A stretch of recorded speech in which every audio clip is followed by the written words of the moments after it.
Good morning, everybody. I'd like to begin today's meeting by acknowledging the traditional custodians of the land in which we are gathered and pay my respects to elders past, present and emerging.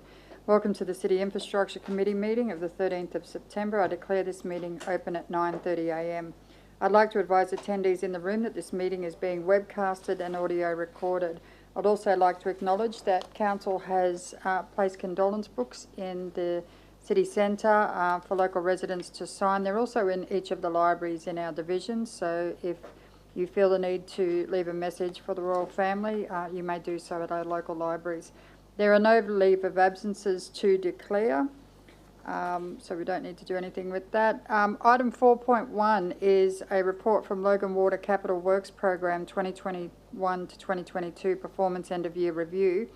I'll now refer to item 4.1. Can the Water Infrastructure Solutions Manager, Mr. Mark Vaughan, please enter the discussions?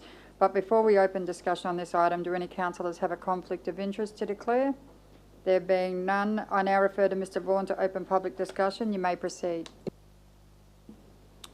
Thanks, Councillor.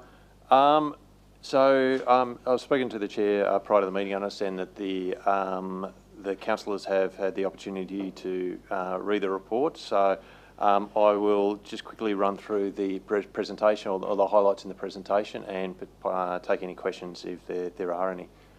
Jump to the next slide, please. Oh, I've got this one.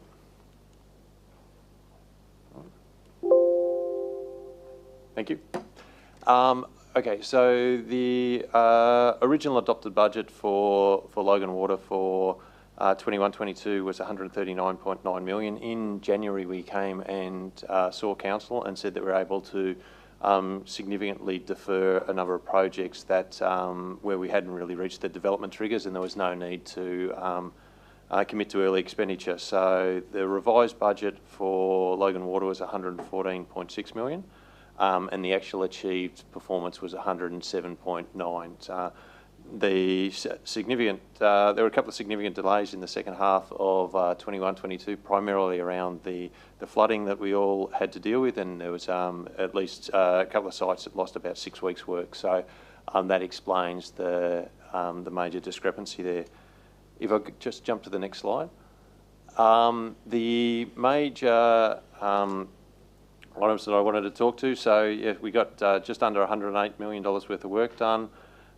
We have an audit each year to ensure that our projects are both prudent and efficient. So we passed that audit. There were no lost time injuries on the water partnership sites, no environmental impact. We survey impacted residents and we set a target of trying to get above 80% highly satisfied with how they were impacted and communicated with about the projects, and we achieved 82, so we're happy with that performance. A number of industry awards were awarded to our team around the Cedar Grove Environmental Centre, the gasification facility, and a valve lock that I think you guys have seen, where we actually have now got an innovation that allows us to lock out network valves, which has been an ongoing problem for the water industry. Next slide, please. We had the opening of the gasification facility, which received national and international media attention. And a couple of other things we've started to measure this year was we were able to spend $16 million with local Logan companies, so they're companies that were within the city, and 28.5% of our delivery team members are Logan City residents. So we actually, as part of the induction, we're capturing where people's home address, and that 28.5% equates to 440 people from Logan residents who have actually done work on Logan water sites. So you know, that's a nice thing to be measuring and something that we'll always aim to be increasing. If you want, I can stop there, guys, or I can whiz through the projects. It's up to you. I'm in your hands now. Councillor Bradley. Thank you. It's not really a question, but it's really good to hear about all the local economy being boosted. So thank you for that information. It's just more of a technical sort of matter. Some of these pages are cut off, so just if that could be looked at for next time for printing. Is that from a printed agenda from Council? Yeah. Yep. So there's two that, yeah. I like No that. worries, I think we'll, Thank you. everyone else has the same issue? Yep, okay. Councillor Raven? Digital-only councillors don't have that issue. Ours are perfect. Thank you, Madam Chair. I just wanted to draw your councillors' attention to page 20 of the agenda, where you're using an innovative approach to grass cutting around the solar panel array with the sheep. Very impressed. Keep up the good work. Much safer than having people on mowers near big metal electrical power generators. Thank you. Thank you. Thanks very much. Mayor Power? Yeah, thank you, Madam Chair. Mayor's Task Force speaking here. I saw just up there about, what was it, 28% employment. I realised that $16 million for, obviously, the materials is probably the best we can do, considering that we have to buy pipes and that from overseas. We don't have our own manufacturing here, so I accept that. But 28%, to me, is not enough. How can we work on that? How can we improve the employment of our local people? I know we have contracts out, but do we have to start balancing it in favour of local companies? Or is it the fact that some of the projects are very high tech and the companies that we have in the city don't have those skills? Just looking for a bit of direction there. Yes, thanks, Mayor Power. Through the chair, you're accurate with what you say. We need to award to companies that have the right technical capability. Some of our projects, like as an example, the large concrete structure a number of you saw out at Loganlea when we were building that went to a company outside of Logan. But what we can try and do is make sure that where they're trying to subcontract in, they're subcontracting in as many local residents as possible. We are measuring this. We are actually weighting this in our... so the contractual arrangements for the water infrastructure team are we have the primary contact with down at WSP in Cardno, which is the Logan Water Partnership contract. But those guys have actually taken our local employment and local business work really seriously, and we're working with the procurement team, and we've included in the subcontracts the ability to actually wait for local residents. So the main thing we could do is actually look at those weightings and see if they're high enough, but it is coming down to the moment where the crews are based, they're bringing their own teams in, and it's just the ability to get more work into local companies and subcontract to local companies where we can is the way we move that number. Okay, as long as we've got an eye on improving those figures. The other issue is I just want to touch bases. I know you're going to go through the highlights, but I recently went out to the Stage 8 project that's being built at the moment, and just highlight the fact that it's coming in on budget and on time, which is amazing. And I do realise that someone had the foresight of actually ordering the pipes, materials, 9 months before starting. To me, that is a huge benefit. Particularly, this is probably going to be the most expensive project we're doing this year. I just want to take my hats off to that person who ordered the pipes 9 months before. And I would imagine that is now a given now for all future projects, that we actually order the materials well before the start because of the shortage of materials in the world at the moment. Yes, so exactly, we are trying to do as much as we can in early procurement for two reasons. That's protected us against cost escalation, and the other one is actually protecting us against project delays. You know, a lot of projects in the construction industry at the moment are ready to go, but we're struggling to actually move because of materials not available. If I can draw your attention to, it's a small photo, but if you, can I point with this? Right there is what Mayor Power is actually talking about. All of that is a material that's been early procured, up to 9 months early, waiting beside that project there. So Yeah, so, yeah, well, pass on that well done to the team. Finish, Mr Mayor? I'll just highlight the other thing is you see the cost there, $79 million. These are large projects, and you know, residents say, what do we get for our money? Here's a typical example, councillors, when you ask that question next year, what do we get for our rates? You know, water treatment is not cheap. And there's an example there. There's an $80 million project just in one go. And obviously that's built for establishing the Ben Lee treatment plant and also growth in our city that we've got to prepare for now. So, you know, I get sick of people saying, what do we get for our rates? Well, there's an example. Councillor Murphy. Thank you, through the chair. I'd just like to say that it's noted that you are doing a hell of a lot of work in Division 12 with upgrades of the plant. So you've got River Hills, you've got Spans Road, and obviously we're decommissioning the Beenleigh wastewater treatment plant, which is getting shifted to Loganlea. And you've had certain challenges along the way, especially the flood. So that certainly hasn't helped, along with obviously the supply of concrete pipes and etc.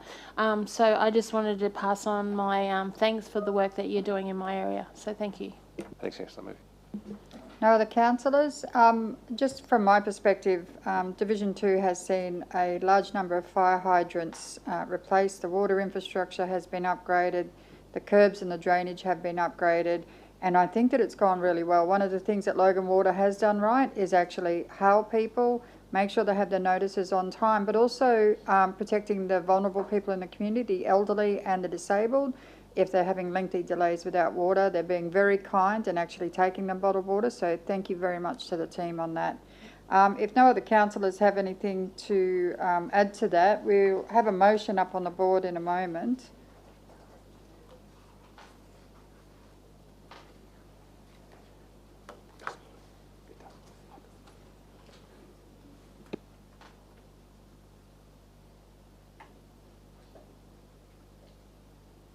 Okay, there's a motion on the board. Councillor Bradley's moved it. Can I have a seconder for the motion, please? Councillor Murphy. All those in favour, please raise your hands. That's been carried unanimously.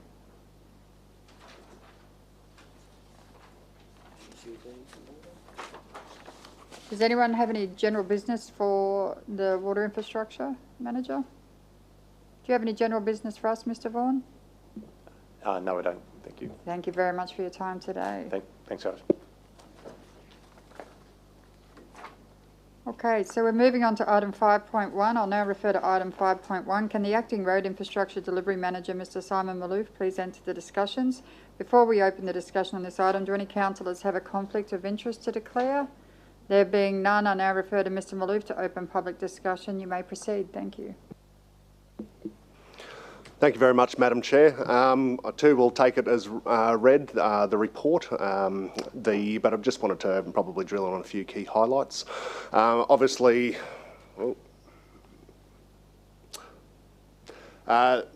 the 21-22 financial year was a record year of delivery for the roads team. We started with an initial budget of about $104.5 million, and we ended up delivering 97.1, which is 93% delivery, which is a fantastic outcome, considering, I guess, the difficulties that we faced over the year that weren't anticipated at the start of the year. We've discussed them previously. Don't need to drill down through that, but that result did not come easily, and I guess the main focus that I want to put on this is the efforts of the staff for all the branches within the roads group, from the planning branches and the delivery branches.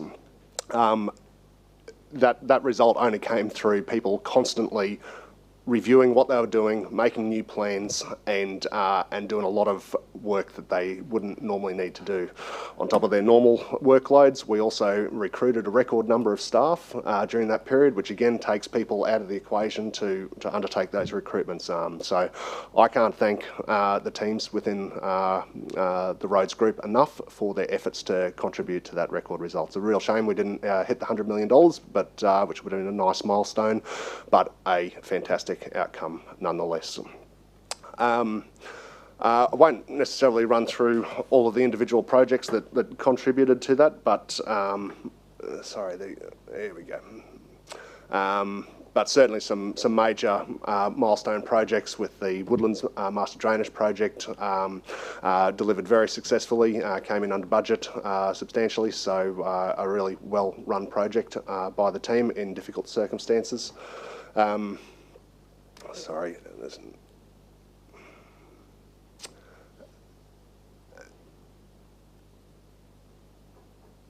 The pavement rehabilitation program was also a very significant body of work with some very large packages of works that were initiated and carried over into this financial year as well. Certainly the Albert Street Station Road intersection that's been problematic for council for a long time, is fantastic to see that delivered as well. And the Browns Plains culvert rehabilitation project that has also been a headache for a long time. Great to get that finally addressed and off the books. The second part of the report, I just wanted to have a quick overview of what is to come in the new financial year. We've got a base program of around about $111 million for delivery, so we are well positioned to have another very strong year of delivery.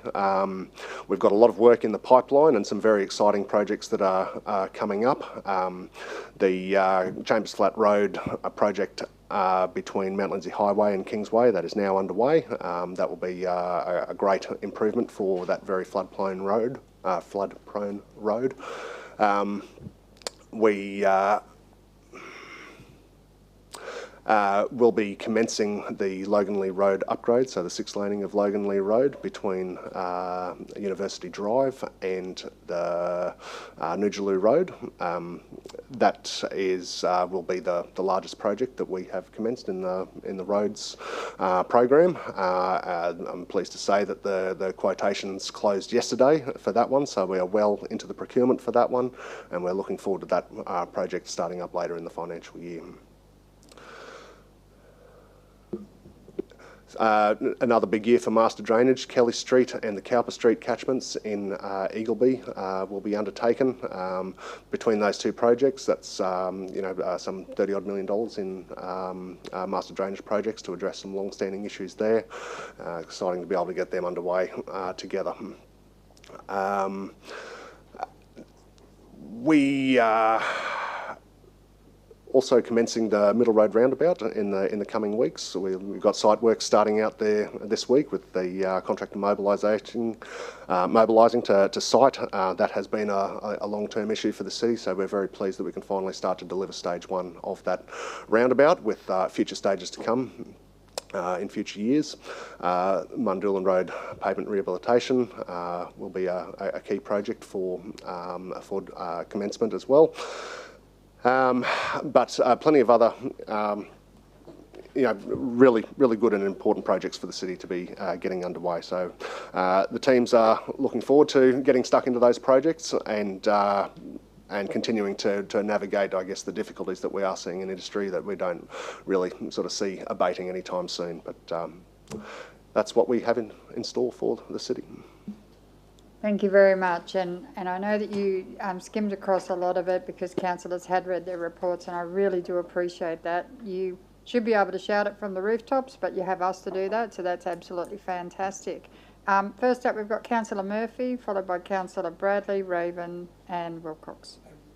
And Mayor. Thank you, through the chair. Good morning, Simon. I just wanted to speak to the Kelly Street and the Cowper Avenue drainage.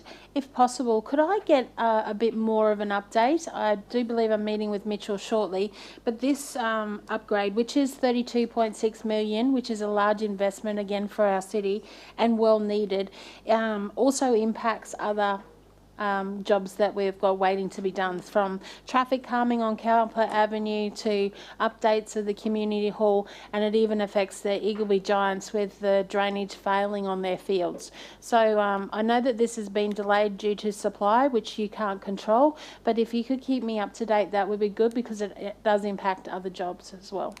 So if that would be possible, thank you very much. Through you, Madam Chair, certainly able to keep you updated on that. So, yeah, Thank you. Thank you. Councillor Bradley. Thank you, through the chair. I'll just note, thank you, Simon, on page 47 about the Woodlands Drive Master Drainage Project, which has been going on forever. I note in there it says complete, expected to be completed in September. Is that still the forecast this month? Correct. At this stage, the contractor is expected to be out at the end of the month. Can I be kept informed, please? Because, Certainly. like I said, it's been going on for a long time, and I really want to shout that one from the rooftops, so thank you. And also on page 37, it refers to future drainage, stages 10, 11 and 12. There are a number of residents who have been complaining quite vocally, quite angry about drainage issues. So can I get a briefing, please, on where all that is at the moment? I understand an element of confidentiality of when they're happening, etc., or when they're projected to happen. But if I could be briefed, I would be very grateful. Thank you. No problem. Thanks. That Woodland Drive one, I remember us standing in front of those pipes only a couple of short months ago, and it's amazing how fast you have managed to knock that one over. It's pretty cool. I've got Councillor Raven. Thank you, Madam Chair. Just on the Loganlea Road progress, are we letting our funding partner know where we're at with that project as it progresses? Because they'd be pretty interested, I believe, given it's an election commitment. Through the chair, yes, we Awesome. will Thank you. be keeping in touch through those milestones. Councillor Wilcox. Thank you. A couple of things. So the timber bridge replacement at Tully Bridge, federal member would like to know when. He's been asking me when for months and months and months and that sort of thing, because this was quite a long time ago that this was federally funded. So, and then just wondering, with your figures here for the road and bridge upgrade of Scott Lane, I know that that was also federally funded, and you've got 6.2 million against that one. Was that all 6.2 million from federal, or was that 6.2 million from council? Was that part and parcel? Like, I'm not sure that that whole 6.2 was from us. Through the chair, no. I can't remember the exact figure of the grant funding, but I think it probably would have been in the order of around $2 million, and the rest was contributed by the the bridge rehabilitation program.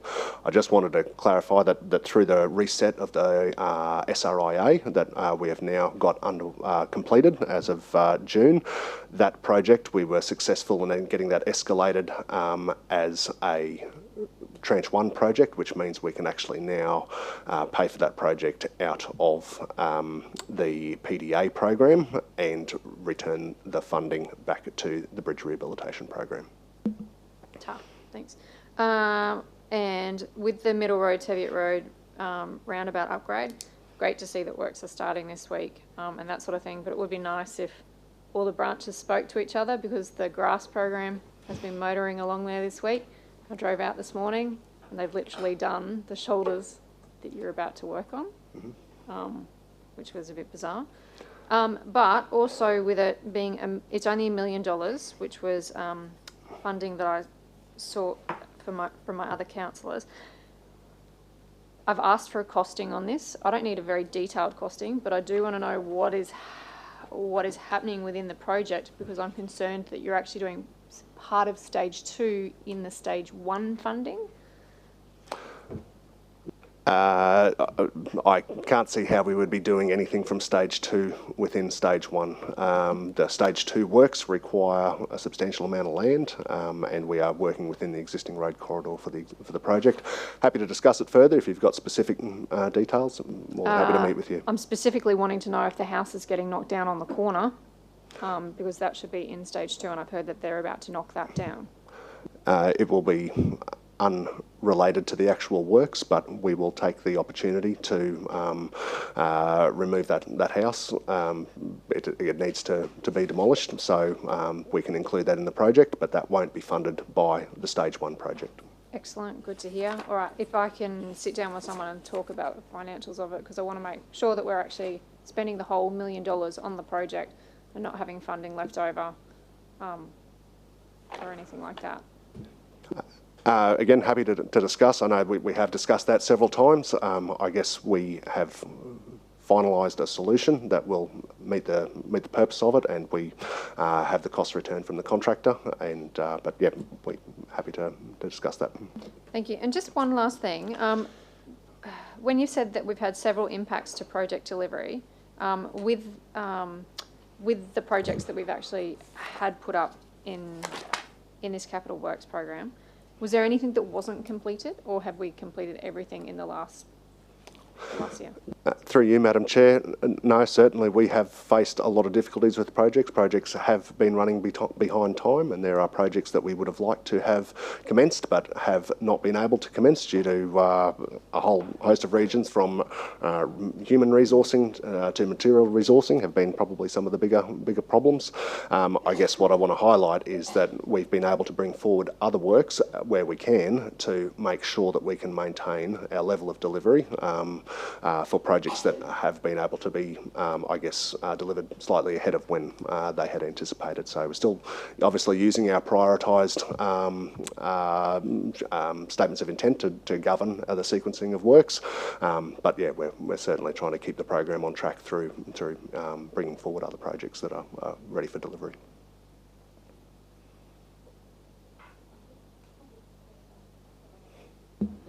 Mayor Power. Thank you, Madam Chair. I've got a number of questions. It'd be remiss of me to not highlight the two very large projects at Eagleby. Interesting that we're spending so much money on drainage issues where we've never spent this sort of money before, not in this quantity anyway. A couple of questions in regard to these two. Was there obviously a study done? How many properties were affected by this localised flooding?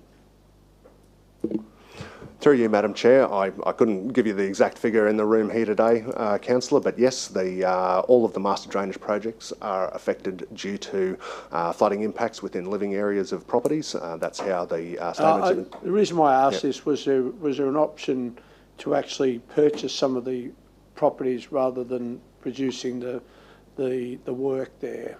Like, how many? The reason why I asked that question is I've known other projects where it was actually cheaper to buy the homes than to do the work itself. Certainly, it's a consideration through the planning. So that would have been done? It would have been part of the considerations. Okay. Sorry, Mr Mayor, I'll just interrupt you for the Divisional Councillor who would like to add some comments to your question. Mr Mayor, those pipeworks down there in that precinct are 30 to 40 years old, and some of them are failing. We have sinkholes happening right along those streets. That's why the drainage work is being done. So Eagleby Giants Field is a perfect example in the community hall. We've got holes in the ground where the dirt is falling away from those drainage. That's all. I'm not doubting that. That's not my question. He was just asking whether or not we were going to purchase the properties. I'm looking at how we're spending our money. I'm not doubting the officers critiquing that this work needs to be done. I never doubted that. I'm just questioning about the proposal about where they're spending the money, on how they're addressing the problem. The other question I want to raise is, given that the complexity of that, have we done a flood study using the new flood levels to draw into this equation that if some of these blocks were to become flooded, would it not be better to buy the properties than do the work? So what I'm taking from this is that none of these properties would fall into the flood levels, the new flood levels. Through you, Madam Chair, this study, I guess the comparison to the new flood study information would not have been done for historic projects that have already entered the delivery phase. Yep. This project was procured and awarded before the flood study was finalised, so certainly not something that we would have been able to do for this project, but moving forward it would be a consideration that we would need to guide in the master drainage program. Where is this project in the pipeline? Is it ready to begin, is it? The contract was awarded in either March or April. Okay, so there's no way of getting out of that? not without incurring cost for council. Okay. I think the point the mayor's trying to make is the state is buying back houses and then going to hand them over to council. So we're doing potentially. Yeah, what I'm raising is the fact that look, I'm only guessing, but if some of these properties were flooding anyway, why would we be trying to improve the stormwater when in actual fact we should have been using the money to purchase the properties, which we've done in the past, as a way of identifying a better result in the end? Through you, Madam Chair. Generally, the master drainage program is about local flooding issues, whereas I guess the flood study is probably more regional floods, where we're getting the elevated flood levels within the river systems. So generally, it's probably not the same houses that they're impacted. Can I suggest that we identify that you should be utilising both localised and riverine flooding? I know Eagleby is near the river, and I would have thought it would have been natural for engineers to look at the total effect rather than just itemised localised flooding to address, because I know that if we can reduce any properties that are flooded, that would be a better win overall. So I'm a little bit disappointed we haven't taken into account the new flood levels. I want the work to go ahead, but I'm just disappointed we didn't analyse that at the same time. So I'm just going to cut to the director who's asked us to put up a slide. So from the slide, you can see on slide 21 and 22, and I think this is where Simon was going, this is about upgrading drainage networks. It's actually to deal with local networks, and as you can see from that plan up there, there is extensive drainage works that will be upgraded to cater for the whole district, the whole area. And that's the same for the Cowper Avenue catchment as well. They're not meant to deal with riverine flooding. So this area would not show up in the floodplain for the riverine flooding. But it has to deal with stormwater that falls in major events. And that's what those upgrades are like. It's the same as what happened up in Rochdale South. It's to deal with the localised storms that happen, that then overtop the curb and flow into people's houses. So it's not backwater from the river. I understand that. And if that area is not affected at all by flood, by riverine flooding, no, not a problem. But I would hope and think that from now on, you would take into account the new levels and identify other opportunities of purchasing properties if there's stormwater issues. We certainly do that, and I can recall in the previous terms where we've had flooding across near Slacks Creek over near Moss Street, where we've actually purchased properties because we couldn't deal with the stormwater, and we actually purchased the properties so we could create the overland flow path. Any other questions, Mr. Mayor? I'm done. Thank you very much. Councillor Murphy, did you raise your hand or you're fine? Yeah, I'm fine. Great, thank you very much. Okay, if there's no other questions, there'll be a motion coming up on the board in a moment. Can I have a mover for the motion, please? Councillor Bannon, seconded by Councillor Murphy. All those in favour, please raise your hands. Mr. Maloof, you're not allowed to do that. That's carried unanimously. Thank you very much. Now, that marks the end of the Acting Road and Infrastructure Planning Manager's reports. Is there any general business for Mr. Maloof? Councillor Wilcox. Okie doke. Do you want me to do it? Let's just do it now. No, I did not. So, in March, I asked a question of Mr. Ranawera regarding the Bushman Drive rehab program, and I wanted to bring it up today because it's September, and this September it's actually meant to be just now getting its spray seal surfacing completed now. Now, I wanted to bring it up again because I still haven't really received any more of an update about what is happening with Bushman Drive. And since 2021, I've logged 15 occasions, multiple potholes on Bushman Drive. Normally, I actually log the whole of Bushman Drive because there's too many potholes and it's too dangerous for me to be too specific about where the potholes are. But I'm still constantly getting asked by residents, when is Bushman Drive getting done? Because back in October 2020, in the briefing on our SOI package, we had it on the package to get completed. It's not getting completed. I have email trails here from council saying it will be done in the 21 package, but it's still not done. I've got an email saying due to the extent of the quality of the edge breaks, the patching works that needed to get done, it was deemed that it wasn't to represent value, so we've pushed it back. But I want to know, is it going to happen in February 2023? Because this still hasn't gone out to community, no one's informed them. I'm still constantly getting asked, so I'm here today to put it on the record that I've got an email here saying you're going to do the delivery of this in February 2023. Weather pending, but is it going to happen? Because it's happened since 2020 that I've been told this was going to get done, and I'm now in 2022, and now I've been told in March that it was going to happen in February 2023. Mr. Renouf, are you fine to answer that, given Mr. Ranawira is away, or? I'll give it my best. I think we actually do have some crossover on that issue. It's my understanding that we had actually had a discussion in relation to that previously, and it was the nature of the works had to change to get an appropriate and best solution. I think they moved for stabilisation of the pavement, not just for doing the spray seal repair. That's why it was deferred. So it was through trying to get a much better outcome for that road that it did get put back. I'm more than happy to bring back an update on timing, but to confirm when those works will be included in a works package. It would be great if we could also get a letter to the residents, perhaps on Bushman Drive and the surrounding area, to say that it will be coming as well.